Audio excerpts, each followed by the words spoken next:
Oh, okay. Sorry for the delay. Whew, what a showing that was.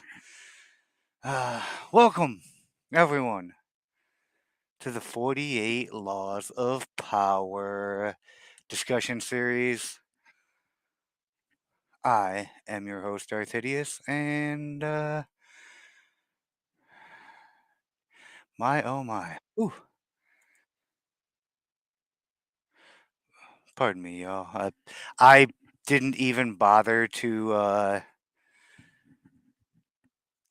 set up anything. I just ran right back immediately to the PC. So, uh, amen. Just in case anyone was wondering, Michigan just took it down in overtime, 27-20. We are the Rose Bowl champions. We are in the national championship game. Lord have mercy. Happy motherfucking New Year, y'all. How? Hold on. Let me check. It says my connection's unstable, which is weird. Let me get a quality check. How is my audio on Rumble? How is my audio on YouTube? How is the connection sounding? Are we good to roll? Go blue. Okay, let's see who we got in the mix. Castro, the first Sub Savages, Cat Ninja, Heidi Ho. Hey, Heidi. Small Mousin, Inumers, and Squab. Georgia's not in the championship game. Squab. Michigan will play the winner of Washington State and Texas. I got that wrong yesterday. For some reason, I thought that that was a thing, but nope. Michigan versus the winner of Texas and Washington, which is coming up next. But I don't really care who wins that game. We'll see what they're up to. Okay, I got a 5x5 from First Onesies on Rumble. I've got an all good on YouTube. So shit. Talk about a bold. I don't think it is. What's up, Fargo? It's not spam as far as I know, although it's hard to bring up. Oh, it doesn't. Oh, there it is. Good vibes, good vibes, good vibes. Uh, there actually are no Michigan Wolverines. Well, that's where you're wrong. There are very small population of Wolverines in Michigan, but if you go far enough north, there there is a documented case of Wolverines in Michigan. It's been a roller coaster of emotions in our house. Okay. Oh, so everybody probably wondering, because the last time y'all heard from me, I said I was going to make this stream a video series, and I tried to record it, y'all. I'm not going to lie to you. And about halfway through recording it, I realized just how much it sucked trying to be a recorded series. So we're scrapping that plan. Like, I do this content creation stuff, Rumble and YouTube. I do this because I enjoy doing it.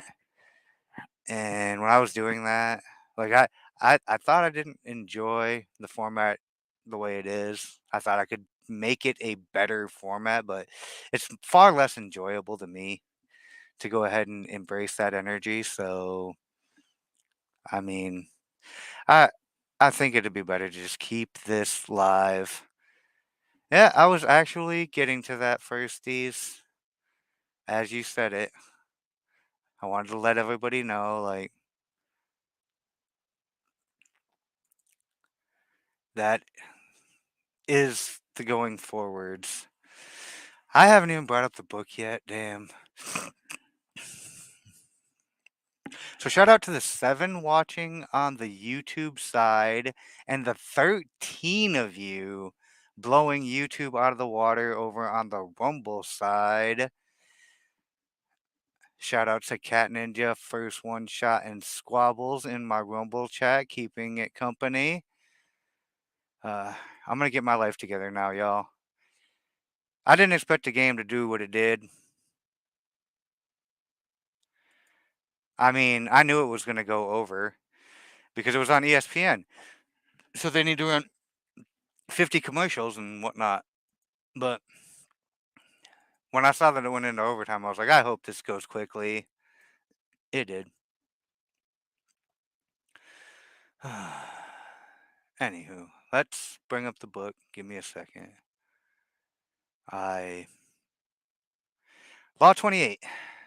Enter action with boldness, which is,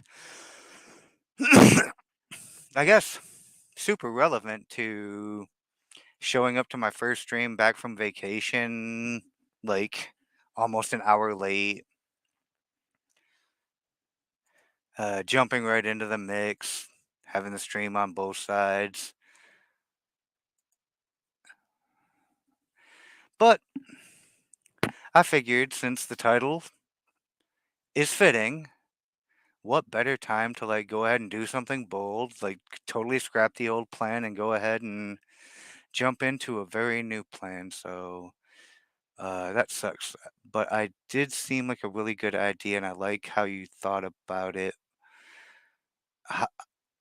Would play out in the future for people interested in the laws. But yeah, there are like, I mean, there are several channels on the internet that have the laws in straight audiobook format. If you just wanted to like listen to the story, I came here to talk to my people about it. So if you want to go find the audiobook and get into that and not have me tangenting off and doing weird commentary, I guess that's more your speed. But like for me to just do basically like an audiobook with a little bit of additional commentary is it's not nearly as much fun. And I had to try to find out, but now I know and I feel better for it. So going forward, we're going to finish it the normal way.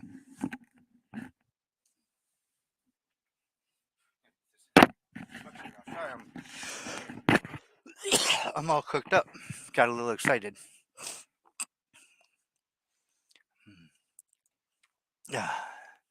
So,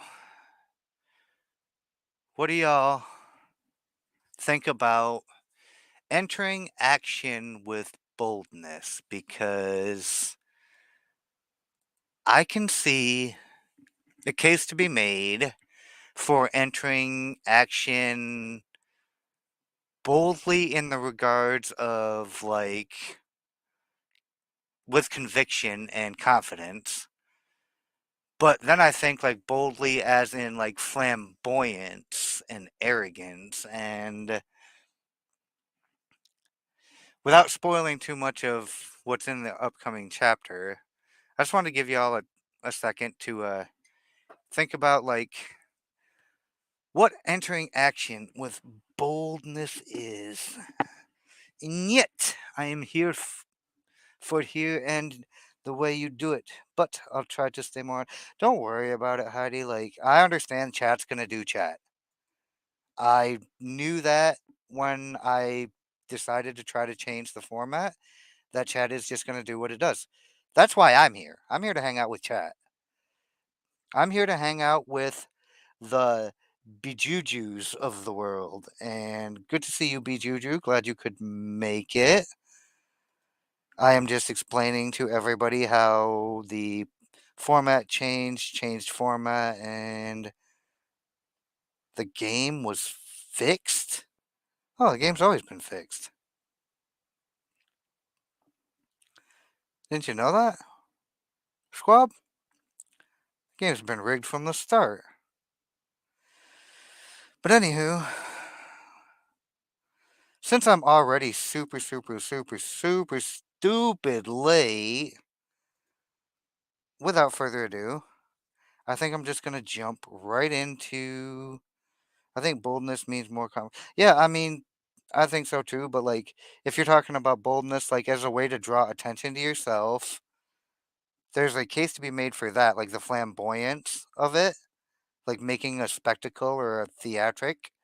But there's also a case to be made for entering action covertly, clandestine. So, without giving too much away, like that's my two interpretations of how you could enter into action with boldness. We shall find out, like, what Mr. Greene is intending us to take away from this. And let's bring up the book. The book. Boom.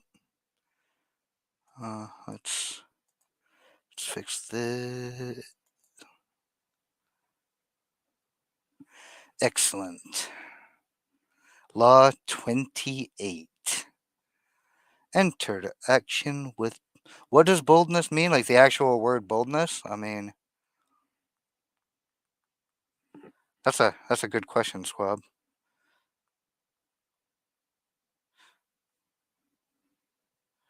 Willingness to take risks and act innovatively, confidence or courage, the boldness and independence that characterize his leadership. The quality of having a strong, vivid, or clear appearance. So it means both things, like the boldness of confidence and the boldness of like actual vivid, clear, flamboyance appearance. Like a peacock would be bold, a macaw would be bold in coloring and in display. Suze, been a while. Good to see you. Welcome to the party. Happy fucking New Year, everybody, by the way. Like, if I didn't tell you, all my friends from the YouTubes and the Rumble streets. Happy New Year's to each and every one of you. Yeah, with feathers flared indeed.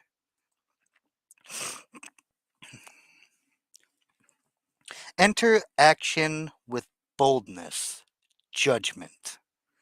If you are unsure of a course of action, do not attempt it. Your doubts and hesitations will infect your execution. Timidity is dangerous. Better to enter with boldness. Any mistakes you commit through audacity are easily corrected with more audacity. Oh man. Please, nobody tell anyone else in the halls of Congress this little secret, because I think most of them already know this. Everyone admires the bold, no one honors the timid. So this does mean boldness of confidence and conviction. That's what the intent is here. Sorry if that spoiled it for you.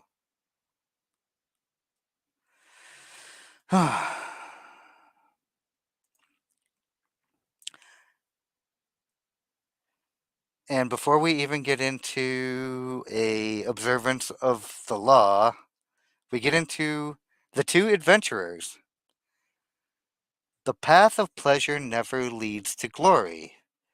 The prodigious achievements of Hercules were the result of high adventure, and though there is little, either in fable or history, to show that he had any rivals, still it is recorded that a knight errant, in company with a fellow adventurer, sought his fortune in a romantic country.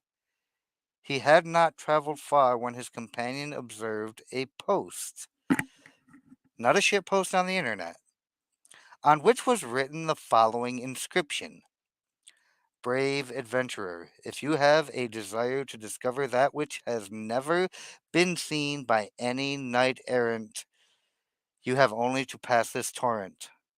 and then take in your arms an elephant of stone and carry it in one breath to the summit of this mountain, whose noble head seems blended with the sky. But, said the knight's companion, the water may be deep as well as rapid, and though, notwithstanding, we should pass it, why should we be encumbered with the elephant? What a ridiculous undertaking! And philosophically and with nice calculation, he observed that the elephant might be carried 4 steps, but for conveying it to the top of the mountain in one breath, that was not in the power of a mortal, unless it should be the dwarf figure of an elephant, fit only to be placed on the top of a stick. And then what honor would there be in such an adventure? There is, said he, some deception in this writing. It is an enigma only fit to amuse a child. I shall therefore leave you and your elephant. The reasoner then departed, but the adventurous man rushed with his eyes closed across the water. Neither depth nor violence prevented him, and according to the inscription, he saw the elephant lying on the opposite bank. He took it and carried it to the top of the hill, where he saw a town. A shriek from the elephant alarmed the people of the city, who rose in arms, but the adventurer, nothing daunted, was determined to die a hero. The people, however, were awed by his presence, and he was astonished to hear them proclaim him successor to their great king, who had recently died. Great enterprises are only achieved by adventurous spirits.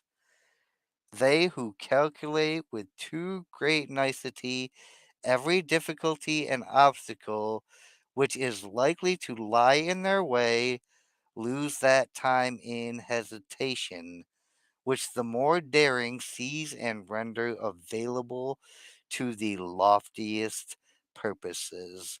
Now, this is funny because I was just listening to someone else's stream a little bit ago, and they mentioned uh, being the type to always get stuck in the planning phase. And this kind of leads me back to that. Like, there are 2 types of people in the world, and I know there's far more than 2 types, but in this regard, like, there are people who plan, and then there are people who do.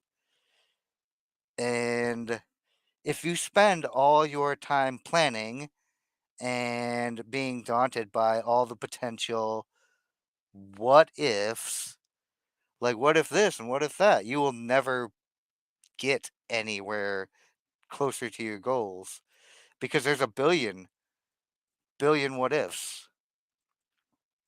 But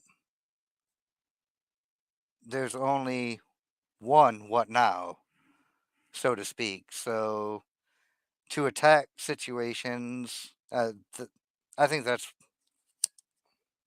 mm,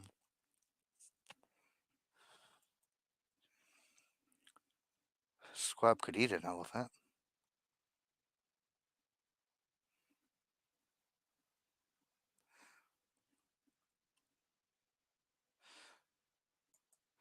People with guns and people who dig.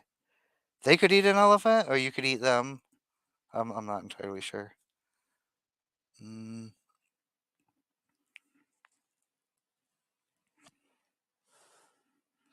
it is a fine line between the two, though. Planning is. Oh, you definitely only a fool, I would say, rushes into every situation with no plan because having no plan is probably just as unhelpful as over planning. Like, the best plans I have found are plans that are kept very simple but very flexible.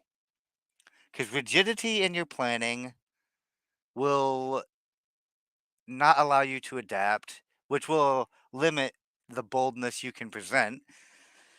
But at the same time, un- uncertainty and not having so like say you have a plan and then you have maybe two or three alternative options that are really viable before you start getting into emergencies.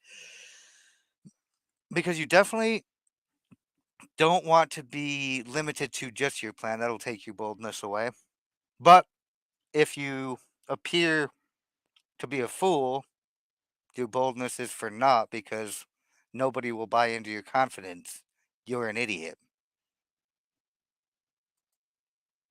I mean, if you convey yourself like an idiot, people are going to think of you as an idiot. I'm not saying you are an idiot, but there's a possibility.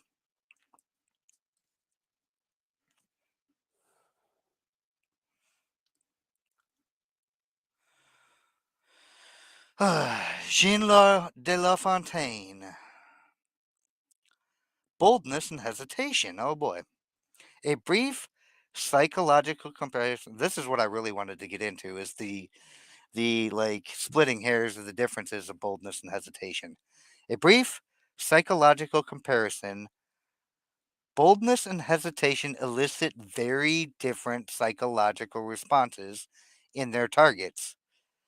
Hesitation puts obstacles in your path, boldness eliminates them. Once you understand this, you will find it essential to overcome your natural timidity and practice the art of audacity. The following are among the most pronounced psychological effects of boldness and timidity. And this is kind of what we were playing at when we like first started breaking it down. Hold on, I haven't checked on Rumble recently. Everybody being nice and bold over here? Mm. Is First Shot asleep? I gotta learn how people bring up the Rumble chats. I was over at Miles Culture Plate after he was on Frogs Friday night. I was over there Saturday, and he was bringing up the Rumble chats on the screen. And I know there's a way to do it. I haven't practiced with it yet. Hello, Bijou, on the Rumble side. Hmm. I also find limiting who, when, and where you share your plans, but that's a different law. That is, pose as a friend, work as a spy, or something of that nature. But anyway, let's get into the psychological effects. The bolder the lie, the better. Okay. We all have weaknesses, and our efforts are never perfect. But entering action with boldness has the magical effect of hiding our deficiencies. You ever heard the phrase that if you're going to lie, commit to it, be convincing?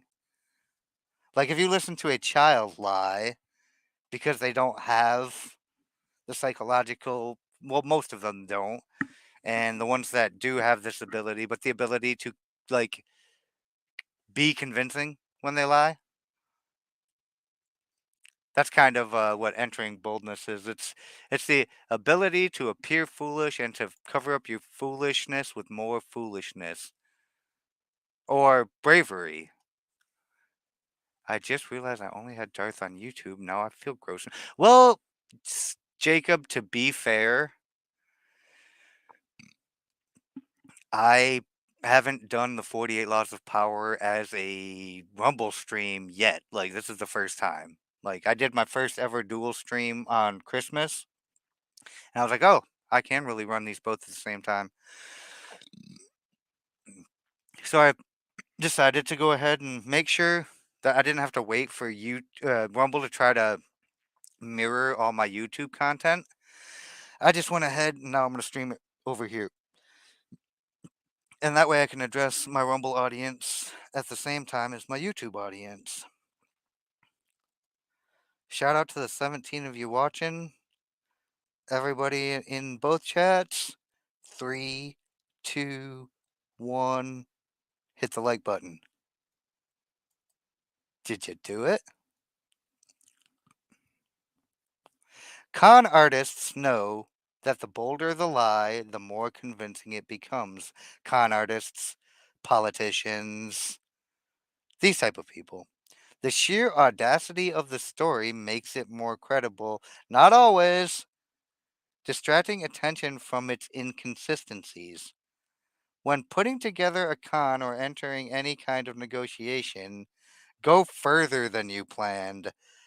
Ask for the moon, and you will be surprised how often you get it.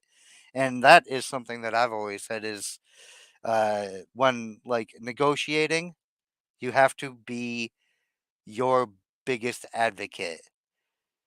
And I know a bunch of people who I've had to explain why this is that if you have a fair mind, you will never come out ahead in a negotiation.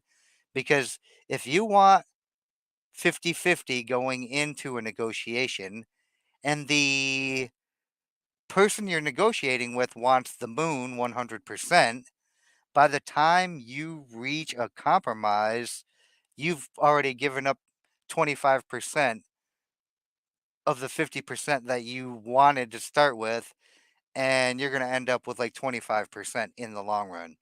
So always, always, always demand everything because whoever you're bargaining or bartering with or negotiating with is going to demand everything. And even though you want to reach that fair middle ground, you have to start all the way at the far end and work your way back to that because that's where they're going to go. And when you drag each other back to the middle, you can reach something that's akin to fair for both of you.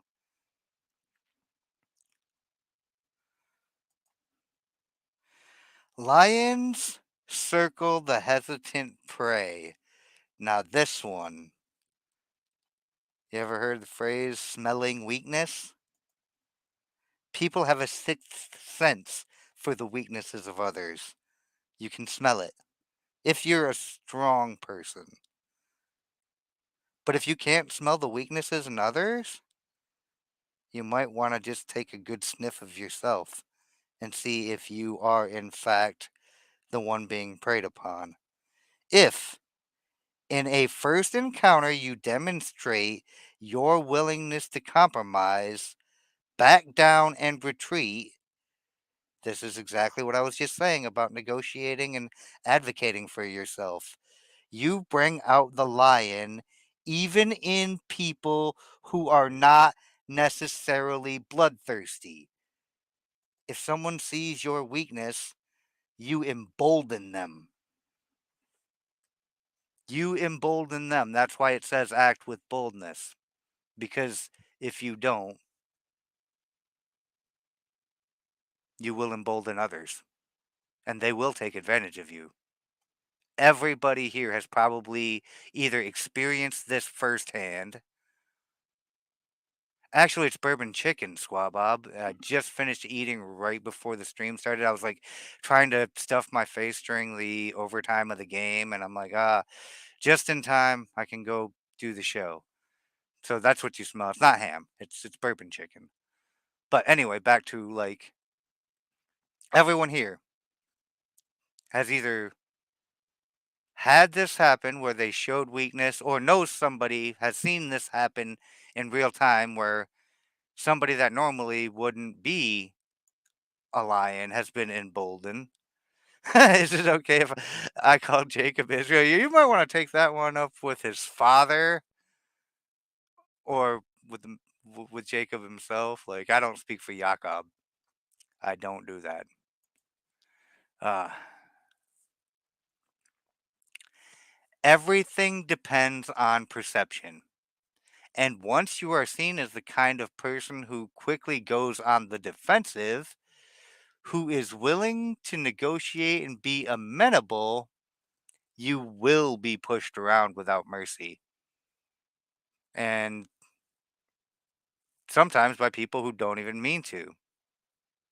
I have a really, really good example of this. Unfortunately, it's a story I can't tell any of you, and that sucks for me because it's the best example I've got.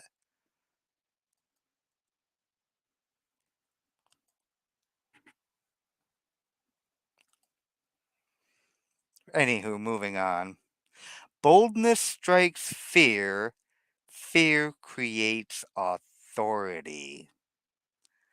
The bold move makes you seem larger and more powerful than you are.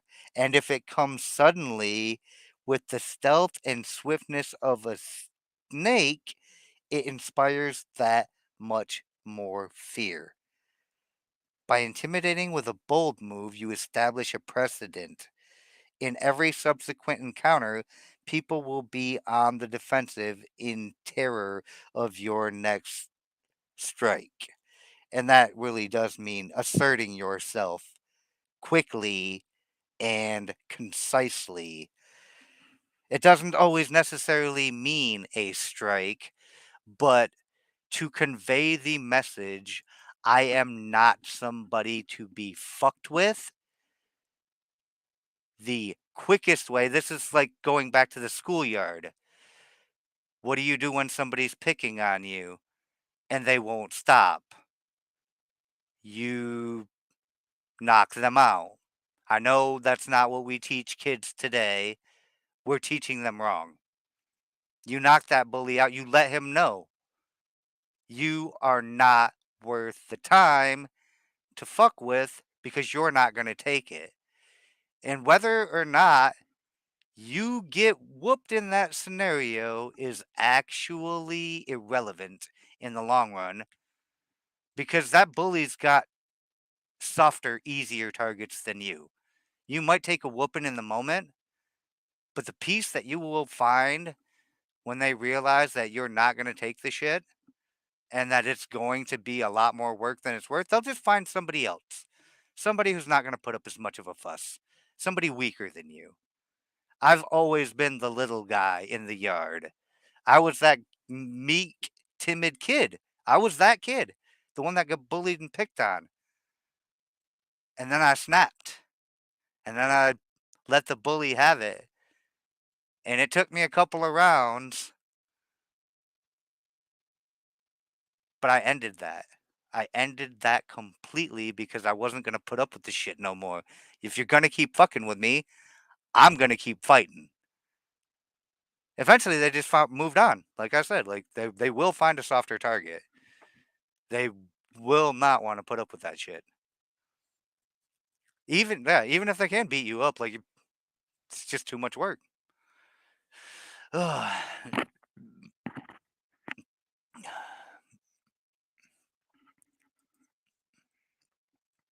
And that's how you create authority. Going halfway with half a heart digs the deeper grave. If you enter an action with less than total confidence, you set up obstacles in your own path, mental blocks in your own mind, if you will. The that's hard, probably can't do it, what if I fail? When a problem arises, you will grow confused, seeing options where there are none and inadvertently creating more problems still. Retreating from the hunter, the timid hare scurries more easily into his snares. Yeah.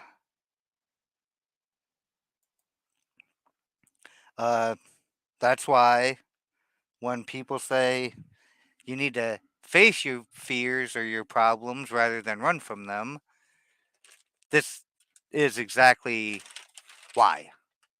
Why you need to do that because stepping into things head on confidently, even if you get rolled, you're going to end up with a better result coming out the other side. Chilomania. Good to see you. Heidi, no, I wish I could change the names and places, but the moment I started telling the story, it just would be bad. So I'm just going to let that one go. Besides, I've got plenty of other stories to go ahead and apply to this. I mean, my story is kind of very pertinent to this law because this is probably the first law I ever truly learned. And I was, yeah, like a young teenager when I learned this law that acting boldly is going to get you a lot further in, and not just in like confrontation, but in business dealings, negotiations, in relationships with the opposite sex. I mean, it's definitely applies more so to men than women, but women can also smell timidity and a lack of confidence. And if you're awkward around them, that will make them uncomfortable. But if you are confident around a woman, the charisma that comes from that confidence, they can pick up on that too. And it's much more enticing and oftentimes even a little intoxicating to be around somebody who's got true confidence. And it's more uncommon than you would think these days, really is. Hesitation creates gaps. Boldness obliterates them. When you take the time to think, to hem and haw, you create a gap that allows others time to think as well. Your timidity infects people with awkward energy, elicits embarrassment. Doubts spring up on all sides. See, that's kind of related to what I just said regarding the the backside of like timidity. But yeah, if you the longer you tend the longer you take before you act and the longer you take to prepare, you're giving everybody else just as much time. And if they're doing better at preparing for you than you are, then no, you can take all the time in the world. You're never going to get ahead of the fucking situation. It's never going to happen.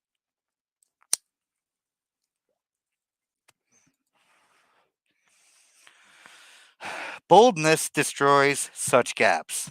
The swiftness of the move and the energy of the action leave others no space to doubt and worry. In seduction, hesitation is fatal. This is what I just said. It makes your victim conscious of your intentions. The bold move crowns seduction with triumph. It leaves no time for reflection.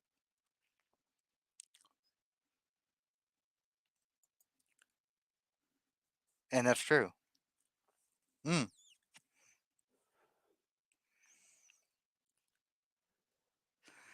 There's there's a fine line, Bijou. Uh there's a fine line. Not everything is absolute, obviously. However, like there's a difference between boldness, cockiness, arrogance.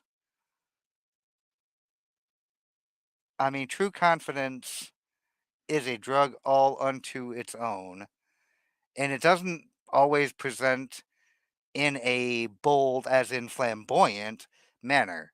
Sometimes it's very quiet, sometimes it's very muted, but I mean, nervous around you, yeah, it really does depend on how it's displayed. But you can convey an air of nervousness and still be bold about it and still be confident with it, but at the same time hesitant. But if you're standoffish and awkward and uncomfortable, that type of energy will wear very thin very quickly as well. At least in my experience, because I used to like have that issue too, where I didn't really know how to talk to girls, and then I realized that girls are just boys, but dumber and with better tits. And then I was not so scared of them anymore. Shout out to all my ladies, you know I love you, and you know I'm just fucking with you. But at the same time, y'all do have better tits. Just saying. Except for Paul. Paul's got some really nice moves for a man. Just don't use a van and drive a car. That's a different story entirely, Mr. Squabbles. Disavow, disavow. Audacity separates you from the herd, and this I can attest to. Boldness gives you a presence and makes you seem larger than life. The timid fade into the wallpaper, the bold draw attention. This is the wallflower versus life of the party, the center of attention guy. And though the center of attention guy might seem borderline obnoxious a lot of the time, you're going to remember him way more than you're going to remember the 20 nameless, faceless people standing against the wall watching him make a scene.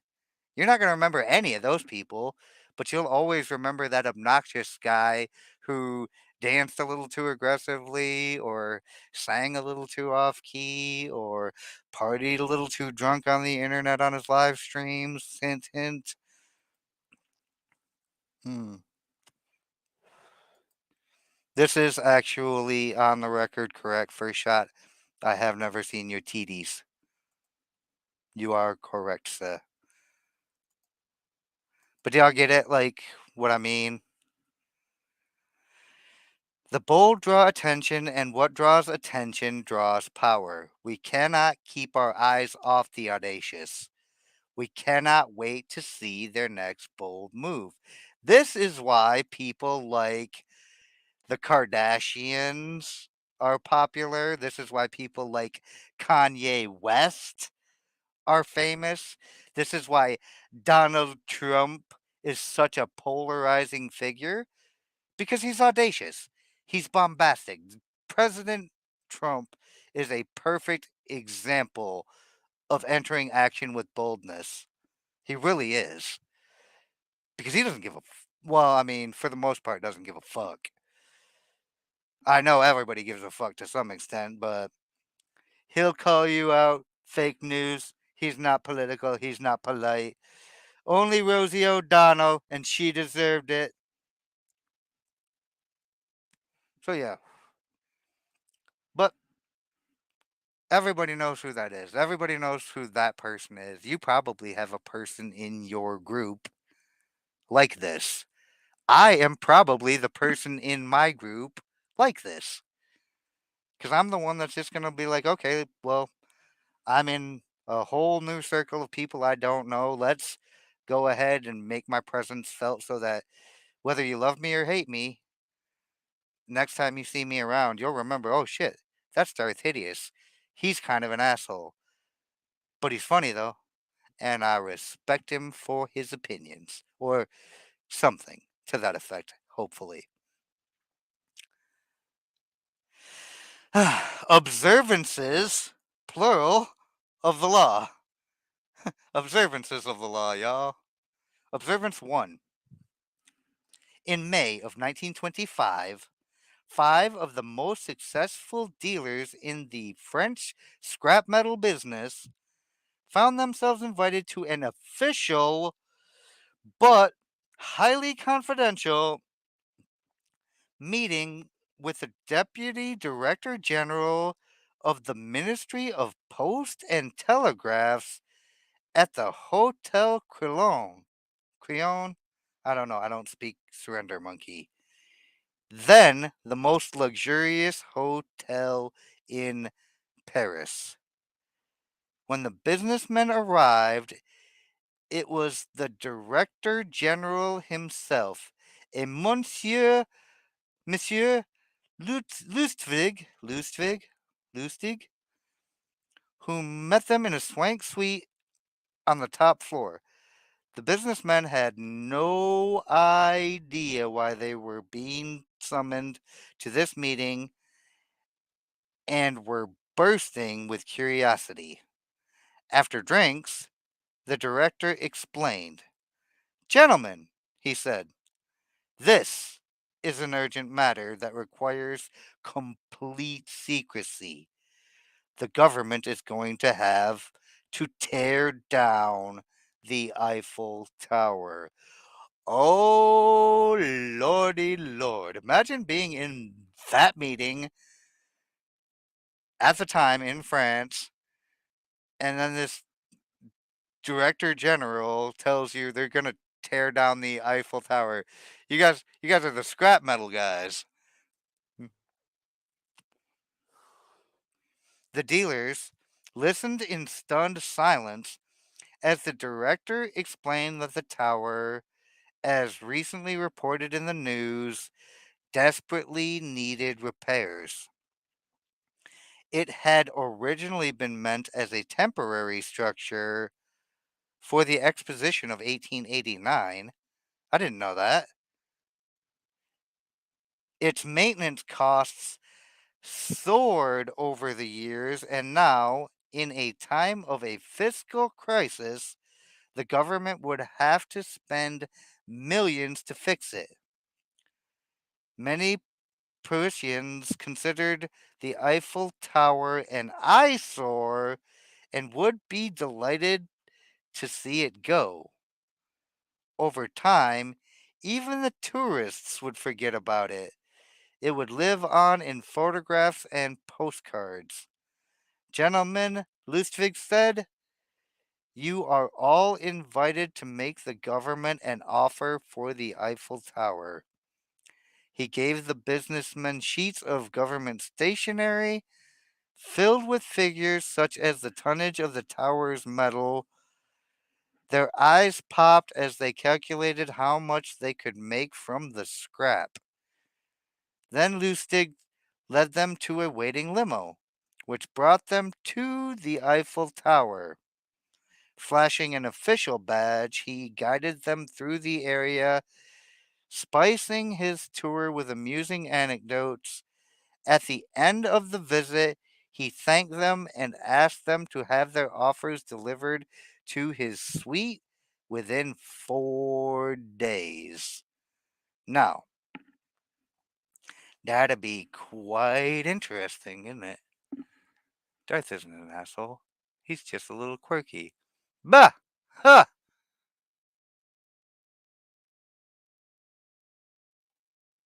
That's funny. Drunk Darth is the best Darth. That's a crazy statement. I don't I don't party hard enough on live streams. Oh my goodness. Were you not here for Christmas, Firsty? Because I don't remember it.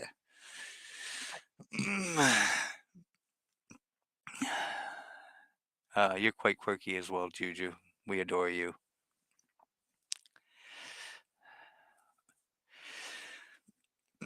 Everybody here knows that the Eiffel Tower is still standing today, right? Imagine being in this spot. Several days after the offers were submitted, one of the five, a Monsieur P, received notice that his bid was the winner and that to secure the sale he should come to the suite at the hotel within 2 days bearing a certified check for more than 250,000 francs, the equivalent today of about $1 million, a quarter of the total price. On delivery of the check, he would receive the documents confirming his ownership of the Eiffel Tower. Monsieur P was excited. He would go down in history as the man who had bought and torn down the infamous landmark. But by the time he arrived at the suite, check in hand, he was beginning to have doubts about the whole affair. Why meet in a hotel instead of a government building? Why hadn't he heard from other officials? Was this a hoax? A scam? Am I being conned? As he listened to Lustig discuss the arrangements for the scrapping of the tower, he hesitated and contemplated backing out. Suddenly, however, he realized that the director had changed his tone. Instead of talking about the tower, he was complaining about his low salary, about his wife's desire for a fur coat, about how galling it was to work hard and be unappreciated. It dawned on Monsieur P that this high government official was asking for a bribe. The effect on him, though, was not outrage but relief. Now he was sure that Lustig was for real, since in all of his previous encounters with French bureaucrats, they had inevitably asked for a little greasing of the palm because corruption and money can never, ever be chased out of politics, y'all. And for everybody who thinks we need to get the money out of Washington, while you are correct, you will never succeed. You will only succeed in making them have to be more creative on how they distribute their bribing money. Because that's how this shit works. His confidence restored, Monsieur P slipped the dictator, the director, my mistake, several thousand francs in bills, then handed him the certified check. In return, he received the documentation, including an impressive looking bill of sale. He left the hotel, dreaming of the profits and fame to come.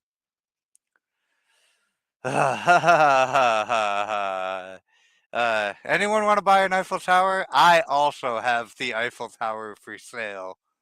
Just, uh, I don't want to tell you all. It took a lot of finagling for me to acquire this piece, but for the right member of my chat, I will sell you the Eiffel Tower as well. No, you don't want to buy the Eiffel Tower, Cat Ninja? Are you sure? Anybody on Rumble, would you like to buy the Eiffel Tower? It's I'll give you a hell of a deal. I promise. Like best deal, you're never gonna get another deal like this. One of a kind. Only two of them in the world. Oh wait, that's the Statue of Liberty. My bad. Over the next few days, however, as Monsieur P waited for correspondence from the government, he began to realize that something was amiss. Oh boy, oh boy. A few telephone calls made it clear that there was no Deputy Director General Lustig and that there were no plans to demolish the Eiffel Tower, which is still standing today. He had been built of over a 250,000 francs, and he knew, his doubtful mind knew that this didn't seem on the up and up, that this does not make sense. Why are we meeting at a hotel suite? Why aren't there other government types around? Like, this is the Eiffel fucking Tower we're talking about, for Christ's sake. Where is everybody else involved? Monsieur P never went to the police. He knew what kind of reputation he would get if word got out that he had fallen for one of the most absurdly audacious cons in history. Besides the public humiliation, It would have been business suicide. But I really got to believe that he's probably not the only one that fell for this. Like, he's the one who got the winning bid, but we never really did hear from the other four members of this little scam party. Interpretation. Had Count Victor Lustig, con artist extraordinaire, tried to sell the Arc de Triomphe, the, a bridge over the Seine, a statue of Balzac, no one would have believed him. But the Eiffel Tower was just too large, too improbable to be part of a con job. In fact, it was so improbable that Lustig was able to return to Paris 6 months later and resell the Eiffel Tower to a different scrap dealer and for a higher price, a sum in francs equivalent today to over $1.5 million. Triumph? Triumph, thank you. I don't speak Surrender Monkey, but you live close enough. You'll be my translator. Appreciate you, Cat Ninja. I have never heard this story, and I semi delight in it. Yeah, it's kind of wild. Largeness of scale deceives the human eye. It distracts and awes us, and is so self evident that we cannot imagine there is any illusion or deception afoot. Arm yourself with bigness and boldness. Stretch your deceptions as far as they will go, and then go further. If you sense that the sucker has suspicions, do as the intrepid Lustig did. Instead of backing down or lowering his price, he simply raised his price higher by asking for and getting a bribe. Asking for more puts the other person on the defensive, cuts out the nibbling effect of compromise and doubt, and overwhelms with its boldness. So that's how he sold him the bullshit, is the double down. Like, well, if you don't want to do it, I guess, I mean, I don't make enough money for this shit. Fuck, deal with all this nonsense. Uh, how about you give me a little additional to ease your mind, sucker? Always set to work without misgivings on the score of imprudence. Fear of failure in the mind of a performer is, for an onlooker, already evidence of failure. Actions are dangerous when there is doubt as to their wisdom. It would be safer to do nothing. Baltasar Gracian. Wow. What a fucking brilliant screw job. I'm going to have to put that one in my arsenal and see if I can make a play like this. I'm probably not on such a grandiose scale, but I semi delight in this story as well, Bijou, and I think I would like to see if I could pull something like this in the real world, although hopefully not to a financial ruin of anyone else, just for funsies. See if I can go ahead and get myself further in a compromise by upping the stakes and demanding even more, just for fun.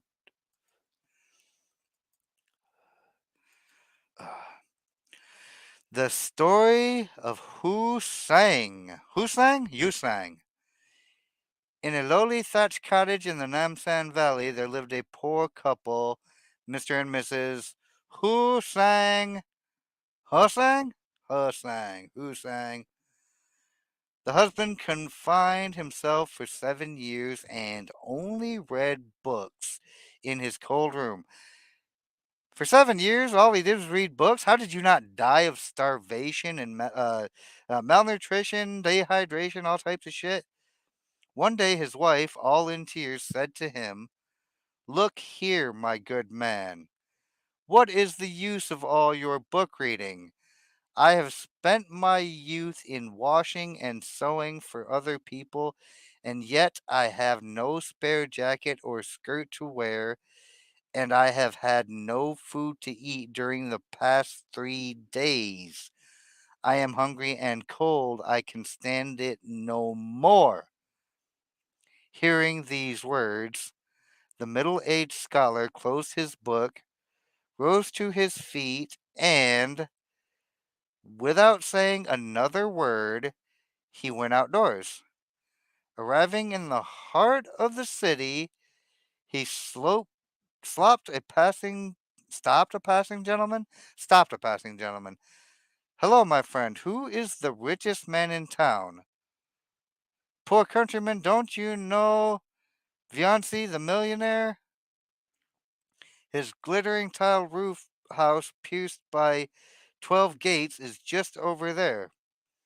Hossein bent his steps to the rich man's house. Having entered the man, I hate the. Okay, never mind. We're done. The shit formatting on these stupid punch-ins has ruined it again. Sorry, y'all. I tried to read that one, but if you can't even do words half the fucking words in the sentence correctly, fuck you, you terrible, terrible scumbags. Let's get to fucking observance two, because at least the book is formatted fucking correctly. On his deathbed in 1533, Vasily III, the Grand Duke of Moscow and ruler of a semi united Russia, proclaimed his 3-year old son, Ivan IV, as his successor.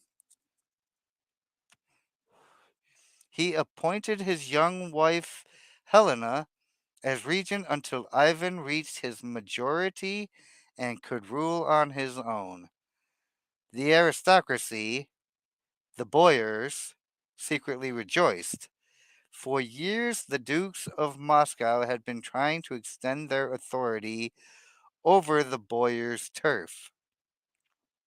With Vasily dead, his heir, a mere 3 years old, and a young woman in charge of the dukedom, the boyars would be able to roll back the duke's gains, wrest control of the state, and humiliate the royal family. Oh boy. So we got a boy king, woman in charge where she shouldn't be type of situation. And we have men conspiring against her. This ought to be fun. This ought to be for funsies too.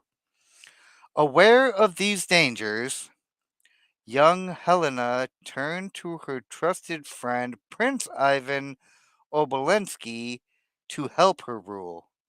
But after 5 years as regent, she suddenly died, poisoned by a member of the Shusky family, the most fearsome boyar clan.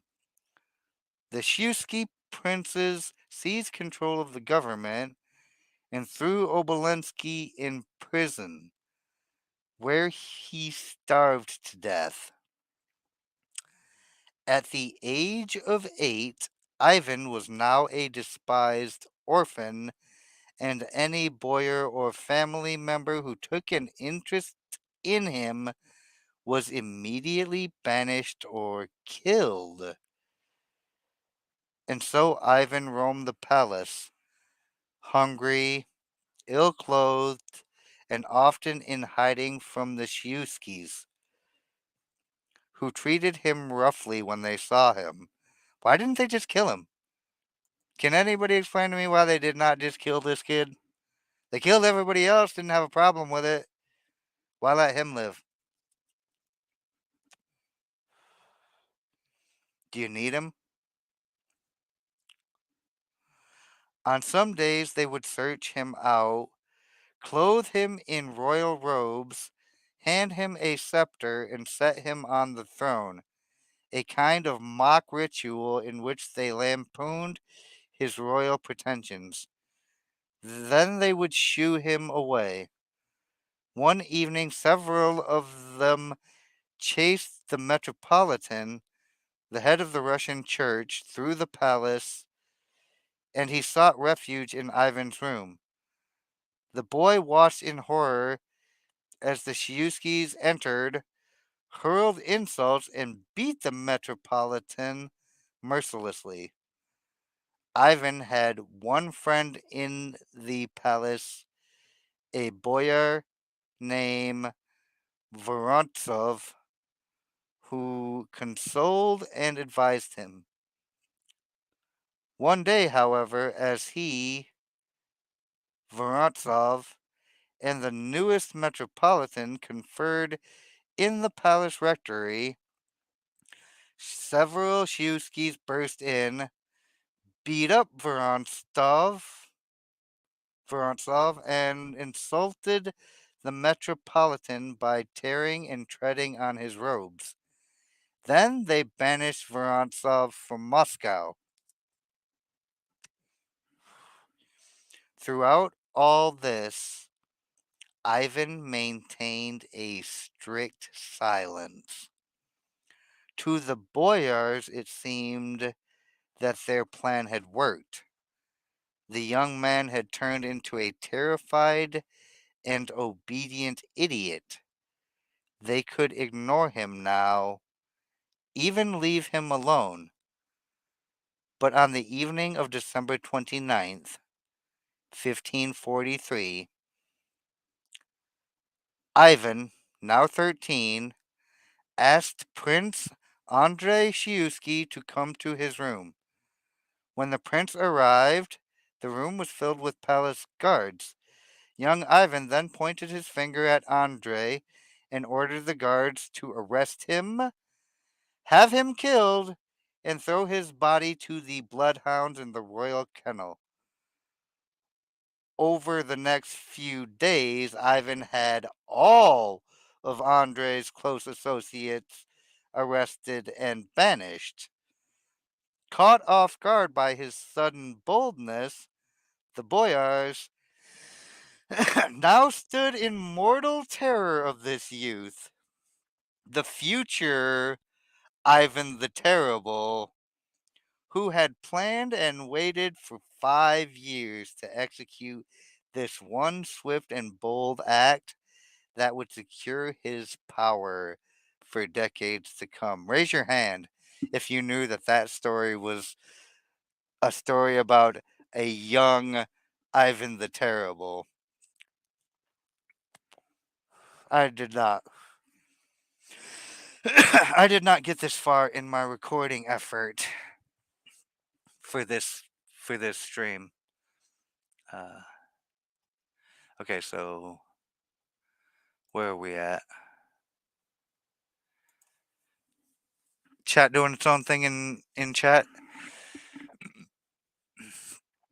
Okay, since chat's doing its own thing, I guess I'm gonna have to start making a request that if anybody does have input, if you could go ahead and tag me in any comments or questions that you have for me specifically, so I don't have to try to sift through these.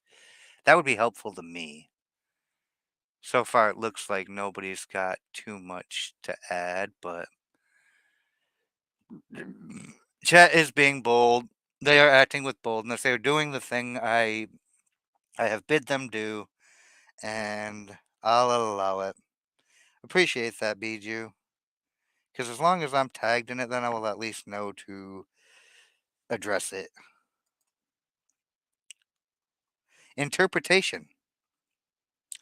The world is full of boyars, men who despise you, fear your ambition, and jealously guard their shrinking realms of power. You need to establish your authority and gain respect. But the moment the boyars sense your growing boldness, they will act to thwart you. This is how Ivan met such a situation. He laid low, showing neither ambition nor discontent. He waited, and when the time came, he brought the palace guards over to his side. The guards had come to hate the cruel Shuiskis? Yeah. Once they agreed to Ivan's plan, he struck with the swiftness of a snake, pointing his finger at Shiuski and giving him no time to react. Negotiate with a boyar, and you create opportunities for him. A small compromise becomes the toehold he needs to tear you apart. The sudden bold move, without discussion or warning, obliterates these toeholds and builds your authority. You terrify doubters and despisers and gain the confidence of the many who admire and glorify those who act boldly.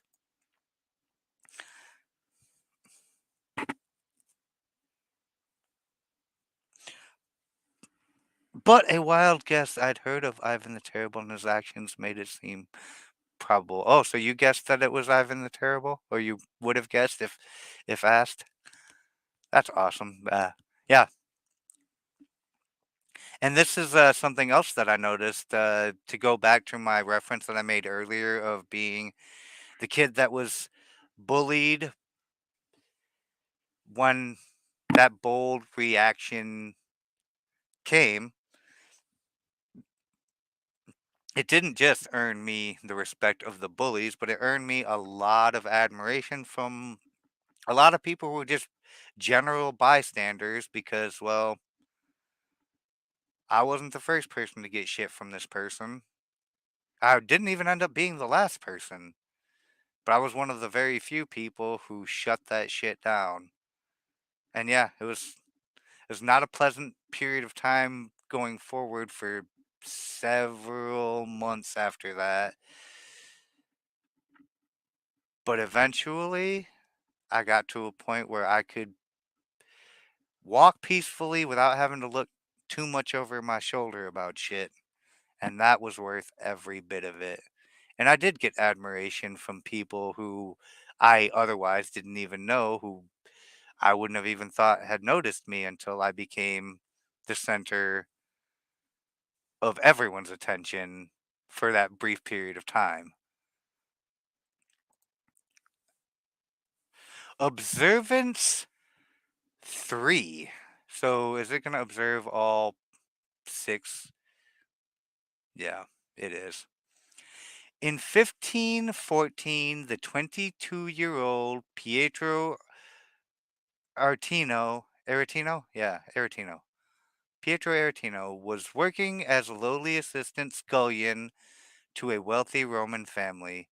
He had ambitions of greatness as a writer to inflame the world with his name, but how could a mere lackey hope to realize such dreams? That year, Pope Leo X from Twitter, formerly known as Twitter, uh, Pope Leo Twitter, received from the King of Portugal an embassy that included many gifts, most prominent among them a great elephant, the first in Rome since imperial times. The pontiff adored this elephant and showered it with attention and gifts. But Despite his love and care, the elephant, which was called Hanno, became deathly ill. The Pope summoned doctors who administered a 500-pound purgative to the elephant, but all to no avail.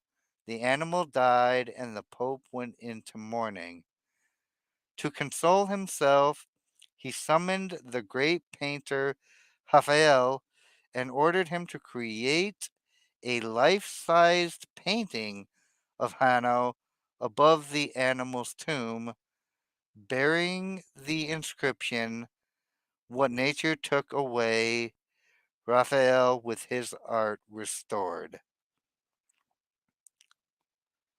Over the next few days, a pamphlet circulated throughout Rome that caused great merriment and laughter, entitled "The Last Will and Testament of the Elephant Hanno." It read in part, "To my heir, the Cardinal Santa Croce, I give my knees, so that he can imitate my genuflections. To my heir, Cardinal Santi Quattro, I give my jaws, so that he can more readily devour all of Christ's revenues. To my heir, Cardinal Medici, I give my ears, so that he can hear everyone's doings. To Cardinal Grassi, who had a reputation for lechery, the elephant bequeathed the appropriate oversized part of his own anatomy. Give him that trunk action, yo." Hi, Claire. You're probably not the only one listening and lurking in the bushes. Wave to all the bush dwellers for me while you're down there, and tell them it would be more bold of them if they would just stick their head out and say hello. Anything going on the Rumble side? Nope. Still for funsies. I don't know if the chat has just moved all back over to YouTube or what, but we have 18 watching over there and 8 watching over here. I love these numbers.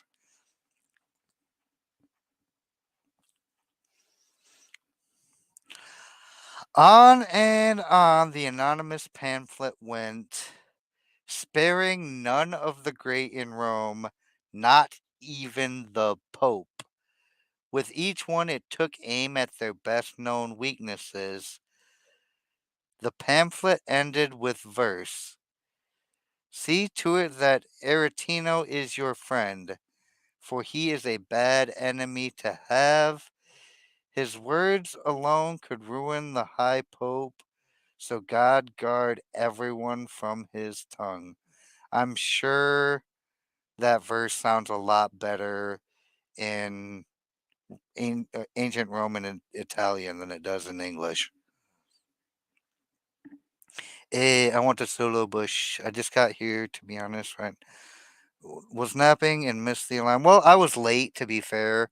It was Rose Bowl day, and the game went into overtime. So, though I normally start at 8, I didn't even get to start this thing till almost 9 o'clock.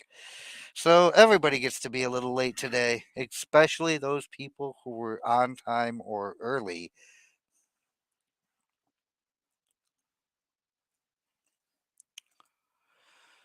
Interpretation: with one short pamphlet, Aretino, son of a poor shoemaker and a servant himself, hurled himself to fame.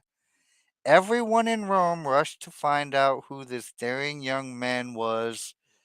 Even the Pope, amused by his audacity, sought him out and ended up giving him a job in the papal service. Over the years, he became known as the Scourge of Princes, and his biting tongue earned him the respect and fear of the great, from the King of France to the Habsburg Emperor. I identify with Aretino. I I love the audacity of it. I can be the same way. I don't really care who you are. Like you could be Mr. Beast, the most famous of YouTubers, and if I gotta criticize you and go ahead and do a scathing diss, I'm going to. I don't care. I'm here to support my best buddy Darth. You bush people better check yourself. Oh, don't worry about them firsty. They don't come out and they don't disrupt nothing. Like I know the bush people are harmless because they don't want nothing to do with the conversation. Now, if they were bold and they were audacious and they did pop their heads out, they might have plenty to say. So let me not entice them too harshly. Fear, which always magnifies objects, gives a body to all their fancies, which takes for its form whatever they conceive to exist in their enemies' thoughts, so that fearful persons seldom fail to fall into real inconveniences occasioned by imaginary dangers. And the Duke, whose predominant character was to be always full of fear and of distrust, was, of all men I have ever seen, the most capable of falling into false steps. By the dread he had of falling into them, being in that like unto hares, fell right into the trap of it. Cardinal de Retz. The Aretino strategy is simple.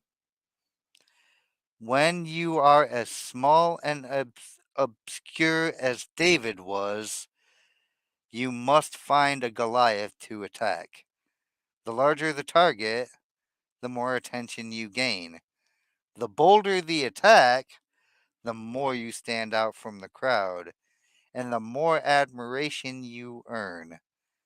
Society is full of those who think daring thoughts but lack the guts to print and publicize them. Voice what the public feels.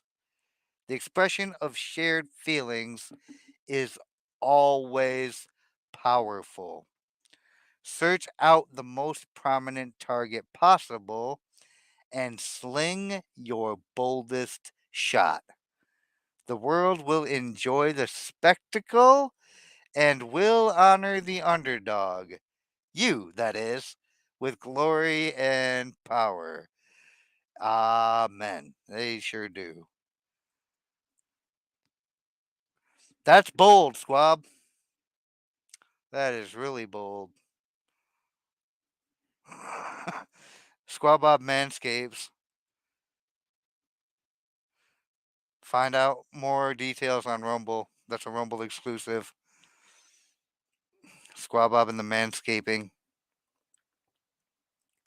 Oh, great. Stupid. Another stupid punch in that can't even get a title out. That's awesome. Keys to power. Most of us are timid. It's true. It's just fortune favors the bold. Most of us are not bold. Most of us will never be favored by fortune. We want to avoid tension and conflict, and we want to be liked by all.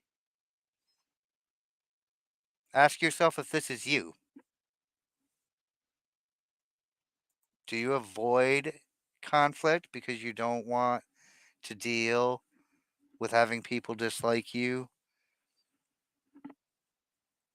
Uh, I'm not lurking you in. You boldly announced yourself, Claire.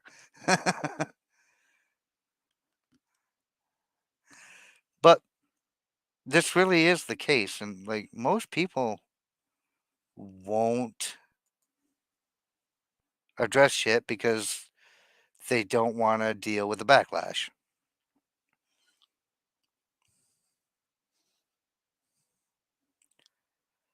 We may contemplate a bold action, but we rarely bring it to life.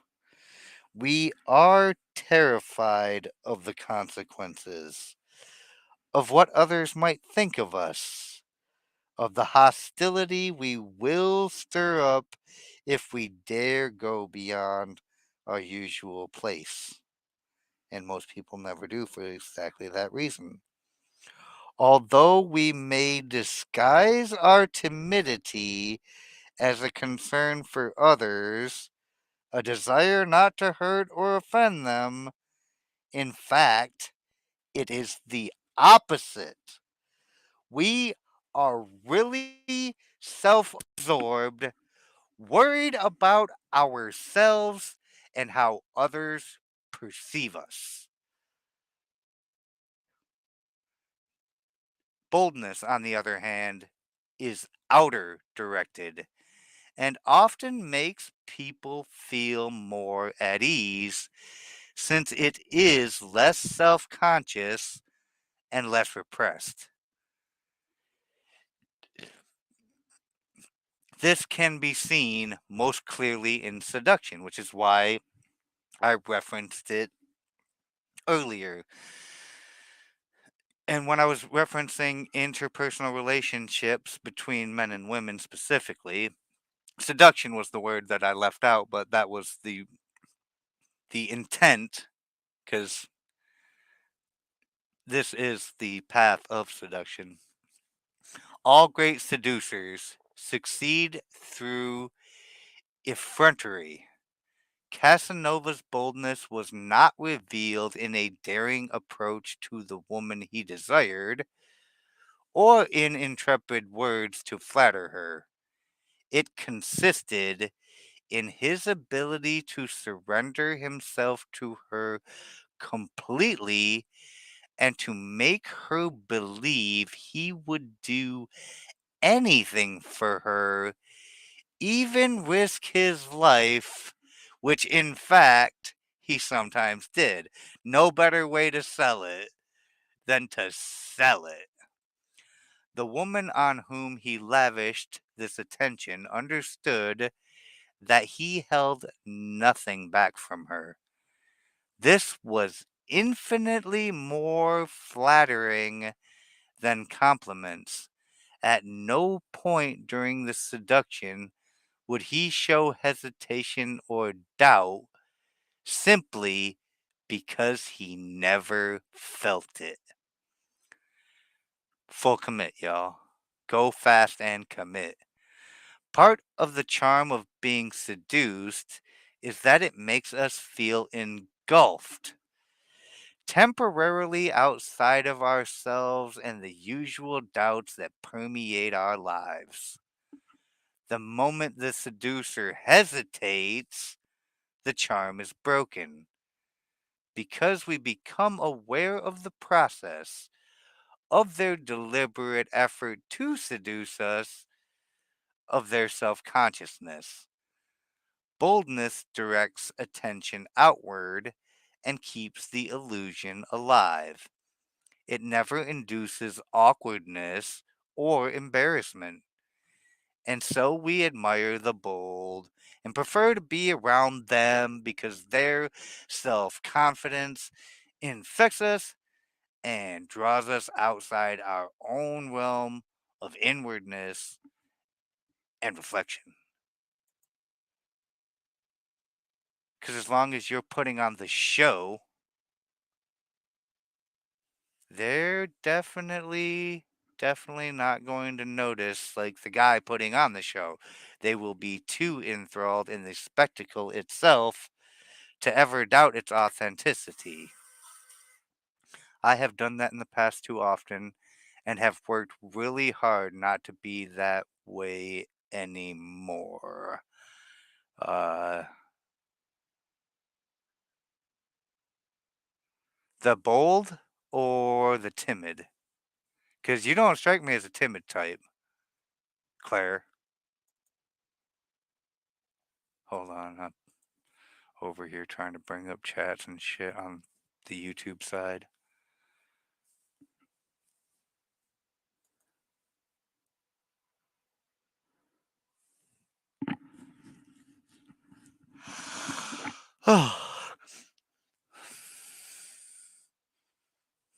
Few are born bold.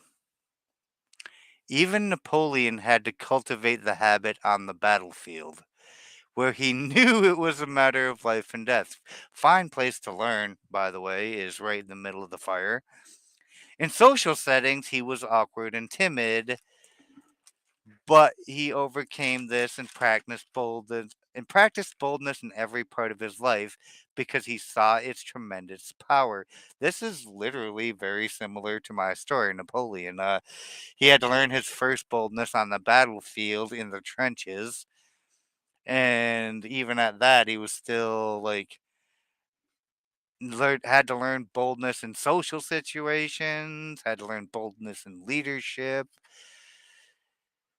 It could literally enlarge a man.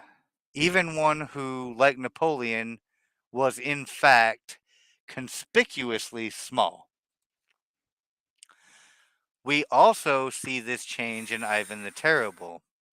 A harmless boy suddenly transforms himself into a powerful young man who commands authority simply by pointing a finger and taking bold action.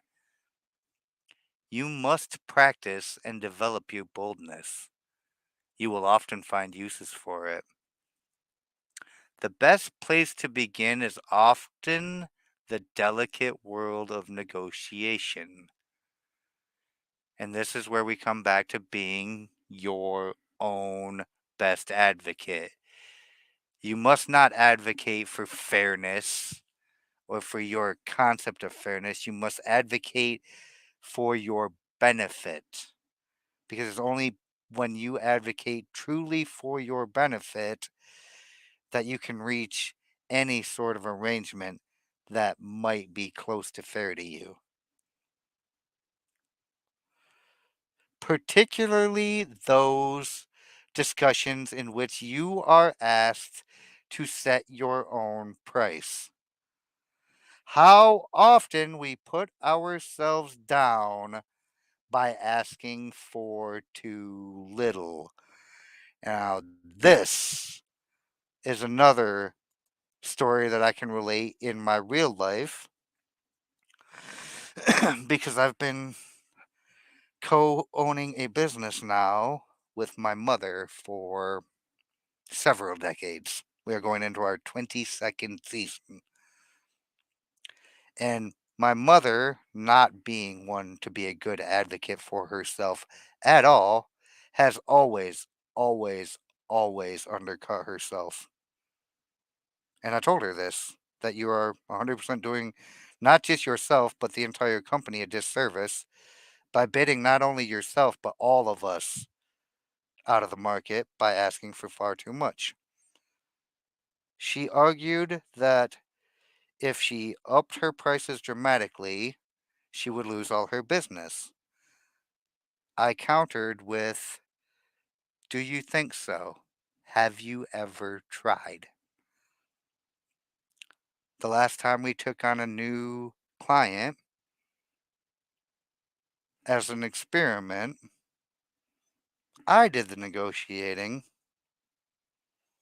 I got us significantly more money because that's what the standard rate is. And I didn't even go over the standard rate either. Well, I did, but I mean, by the time we hmm, by the time we settled, the number was good. When Christopher Columbus proposed that the Spanish court finance his voyage to the Americas, he also made this insanely bold demand that he be called Grand Admiral of the Ocean. The court agreed. The price he set was the price he received. He demanded to be treated with respect, and so he was. Henry Kissinger, too, knew that in negotiation, bold demands work better than starting off with piecemeal concessions and trying to meet the other person halfway. Set your value high. And then, as Count Lustig did, set it higher. Never concede. Push the envelope always. Understand, if boldness is not natural, neither is timidity. It is an acquired habit, picked up out of a desire to avoid conflict. If timidity has taken hold of you, then root it out. Your fears of the consequences of a bold action are way out of proportion to reality. And in fact, the consequences of timidity are worse. Your value is lowered and you create a self fulfilling cycle of doubt and disaster. Remember, the problems created by an audacious move can be disguised, even remedied, by more and greater audacity. This is a very, very, very simple single threaded law.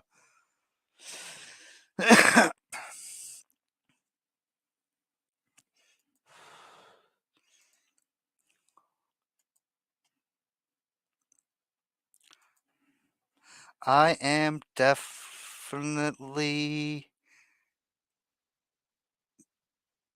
not timid, however, was too cautious about entering certain conversations in the past. I mean, overcaution is a form of timidity. We discussed that back in the beginning. I think you missed that, but that's part of it.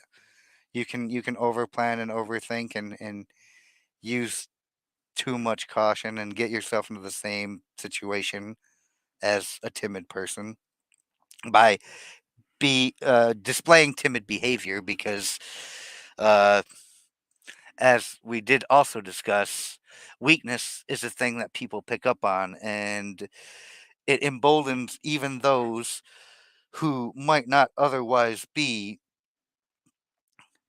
the killer instinct to come target you because you've shown weakness.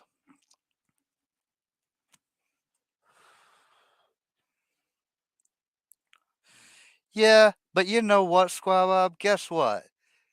Only in lions, which are coincidentally the only animal, or the only cat family, the only animal in the cat family that lives communally, and literally the only species where the females do all the hunting is lions. Every other species, that shit is negated.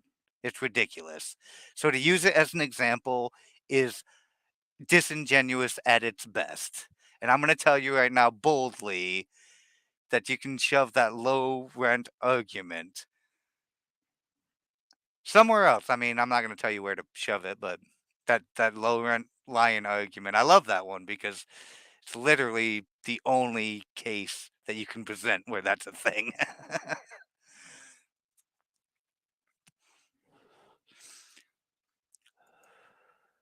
Image: the lion and the hare. The lion creates no gaps in his way. His movements are too swift, his jaws too quick and powerful. The timid hare will do anything to escape danger, but in its haste to retreat and flee, it backs into traps, hops smack into its enemy's jaws. Authority: I certainly think that it is better to be impetuous than cautious, for fortune is a woman,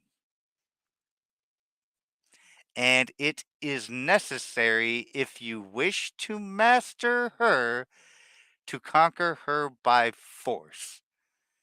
and it can be seen that she lets herself be overcome by the bold rather than by those who proceed coldly. Therefore, like a woman, she is always a friend to the young because they are less cautious, fiercer, and master her with greater audacity. Machiavelli. And it's true.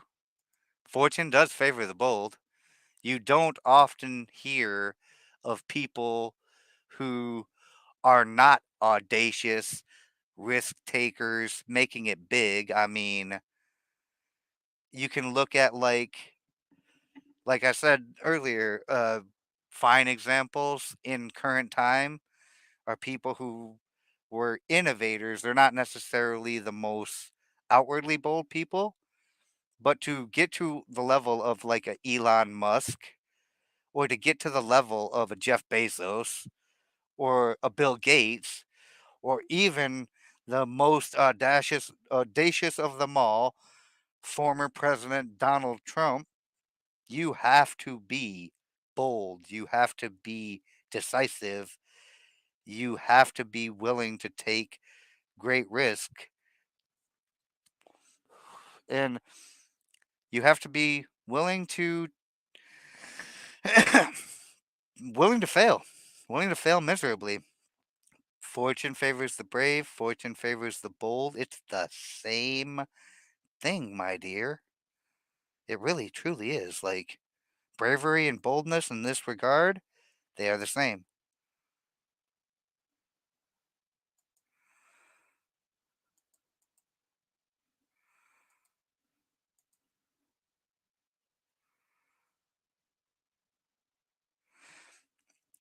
Reversal.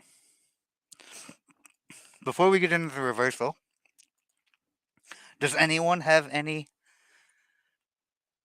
final thoughts on boldness? Great liquor, boldly appearing from out of the bushes, lurking, grilling. Sup, bitches? I mean, biatches. I mean, womanses. We were just getting to the end here. Everybody in chats got their feathers all ruffled up, and they're all showing their boldness. It's actually really adorable.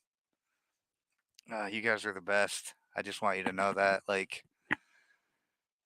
my boldness feeds off of your interaction and reaction.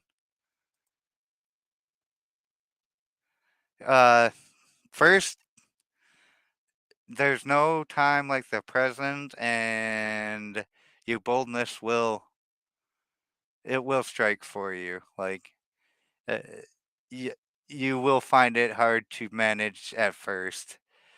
It will get easier, and it will get more natural because timidity is not a learned behavior, or is not a natural behavior either. Both boldness and timidity are learned, and you can unlearn being timid. It really helps when you don't give a fuck. That's like one of the easiest keys is to just not care what someone is going to perceive you as. Just give them the full measure of everything you've got. Bold and brave, bitches. Bold and brave. Reversal. Boldness should never, and I mean never, be the strategy behind all of your actions. It is a tactical instrument to be used at the right moment.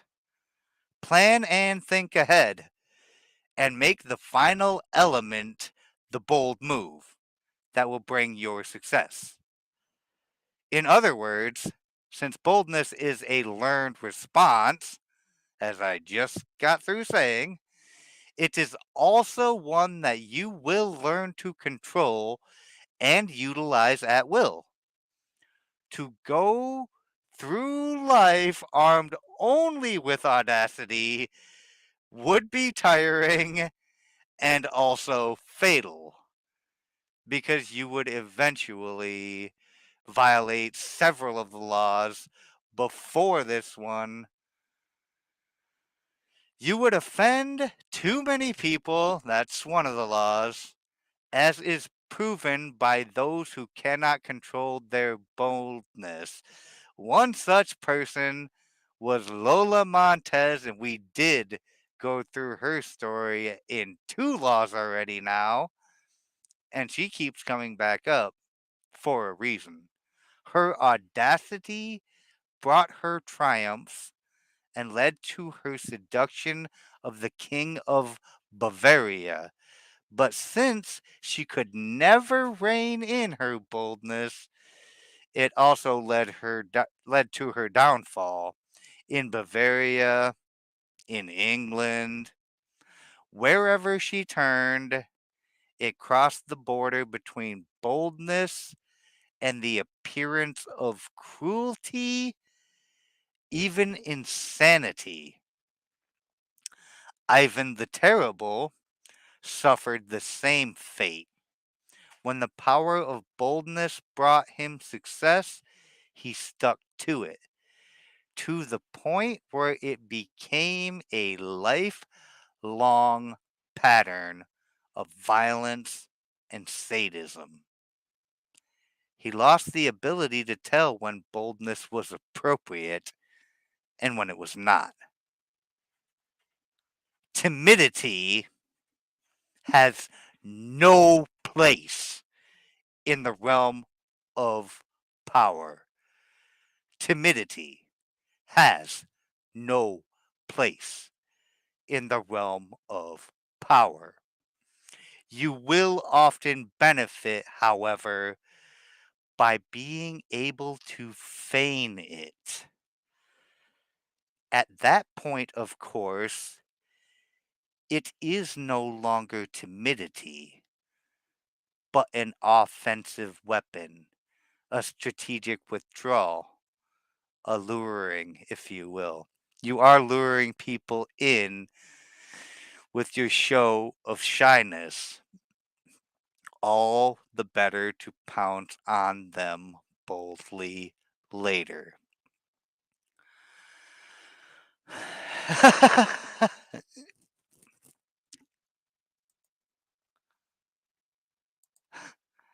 Heh, I understand bold insanity. Inya, my dear, if anybody understands bold insanity in this room, I can count on it being you. Oh, you gotta, I mean, there is such a thing as liquid courage, firsty. Sufficiently drunk, and eventually you can even grow that into like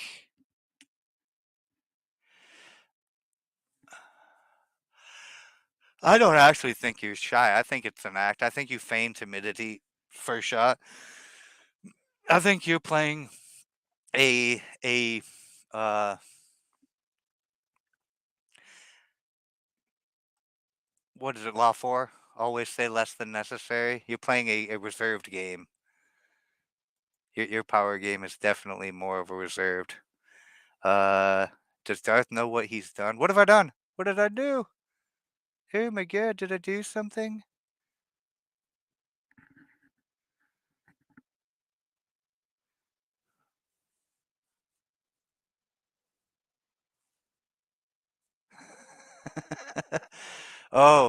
This. I didn't do that. No, no, no, no, no. I didn't do any of that. You did that. All I did was give you the tools to do it for yourself. I didn't do shit.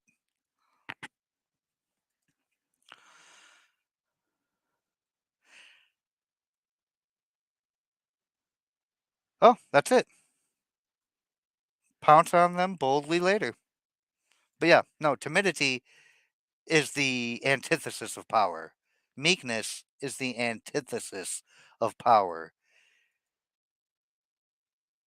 But sometimes you gotta know when to just shut up and listen.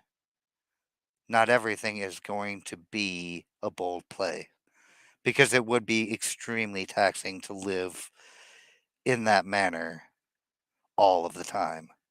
And sometimes it'll be downright inappropriate. Lola Montez is actually an extremely good example. And if you haven't heard all of the 48 Laws yet, go back and watch them. She does come up several times, and she is an extremely audacious person who got quite a long way, and burning so brightly as she did, it was that bright burn that burned her out. But anyway, everybody, this has been Law 28 of the 48 Laws. That means we only have 20 more to go. Isn't that exciting?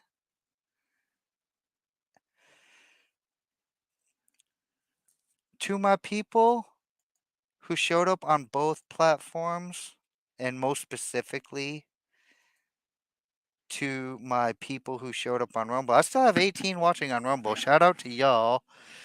Uh, the plussy, the like button, whatever you call it, the little green thing there. If you enjoyed it, you give me a thumbs up. If you hated it and you want me to go back to just using Rumble as a place to bullshit around, give me a thumbs down. Let me know how you really feel. If you really want to be bold, drop something, a criticism, a critique, whatever you like. Drop it in the comments section. Tell me how you really feel. Trust me, I can take it. I've had people boldly declare themselves to me before.